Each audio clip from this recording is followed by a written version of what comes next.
Well, hi everybody, Tom here. I just want to talk a little bit about mulch. You hear me talk about mulch all the time.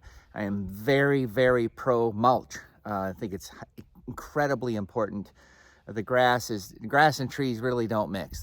They're completely different ecosystems, completely different relationships with the soil. That said, we do tend to get a little bit mulch happy, and I just want to show you what that means. What I'm hoping you can keep in mind whenever you're mulching is that in a forest situation, trees are working together and they're dropping leaves and twigs and bark and what have you. And at the same time, there's so many microbes in that soil and they are breaking that down really fast. So it becomes soil. Out here in the landscape where this root system is actually much larger than the area that is mulched and there's grass out there, the soil microbe population is composed differently, and they're not able to process things as fast as they are in the forest. So that's kind of a way of saying two things. Number one, let's make our mulch rings bigger, and let's plant our trees in communities so that they can work together to decompose this mulch. But the second thing is that we have to be careful not to put down too much. So this is just an example on a client's property where there's a bit too much mulch here. What we're looking for is about 3 inches at any given time. So 3 inches that's not broken down into soil. And if you dig down here, you can find, this is the fresh mulch, looks great, but then look at that. That's last year's mulch. It's kind of a lighter color because it's dried out. And I dig down through there, I've got about 4 inches of that. So I've got about 3 to 4 inches of new mulch and 3 to 4 inches of old mulch. It's just not breaking down fast enough. The problem with that is that if we're not careful, we can get up against this bark.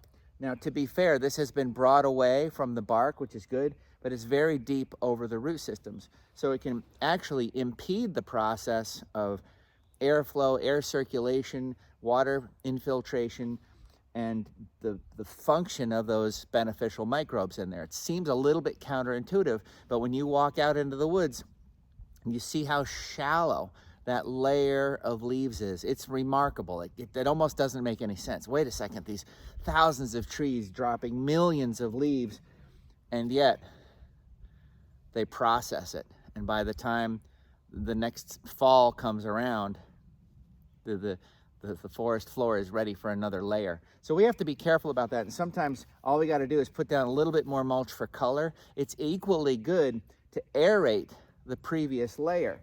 So as I scrape off this dark stuff here, and I find last year's dry layer there, you can see where it's different color. Sometimes it's very beneficial to just kind of tease that up. You can feel it was very matted down from baking in the sun and being rained on for an entire season. And actually water has trouble penetrating through that. As I dig down even deeper, I can see the strands of fungi that are starting to grow in there because it's actually too moist and there's not enough air circulation. It's possible to get anaerobic fungi and anaerobic bacteria, which is not what we want. So important to keep the mulch layer well aerated. Again, think of the forest. Think of what that's like. It's not exactly mulch. It's functioning as mulch, but it's leaves and twigs and it's all kinds of mixed up and diverse. Now, up against this trunk, you'd be surprised at how far this may go down when you're looking up against a tree before you get to that first order, the first main order root. And you really want to get in there sometimes with a tool, especially on nursery stock. Nursery stock is classically bad as far as coming out of the container being too deep. It's nobody's fault. It's just about all of the different people that touch it and handle it and along the way, and everybody wants to put a little bit more mulch on it, including we contractors, right? So very important to dig down here, because if we don't dig down until where those roots start to come out, and that's right there in this case, If we don't dig down to that, then we're actually piling mulch against the bark. Bark is not made to be underground. It will rot, and then that rot will move into the wood and the tree will fail. And in between the bark and the wood is the vascular tissue, which is where the circulatory system is and really the true life of the tree is.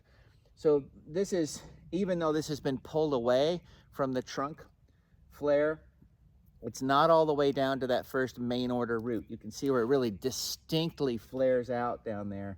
That's what we're looking for. You want to just come right up to that with 0 mulch at the trunk flare, and then bring it out quickly to 3 inches of mulch out as far as you can stand it. So even this one where this has been pulled away here is still about 1 inch to 1.5 inches too deep. It looks good from a distance because there's this flare. Most professionals would just walk right by it because it looks pretty good, but the devil is in the details, as they say. So kudos for mulching, and thank you all for keeping trees' root systems moist, keeping them cool, suppressing the weeds, eliminating the competition. That's all good, but sometimes we can overdo it, so we got to be careful not to hug our trees to death. Be well.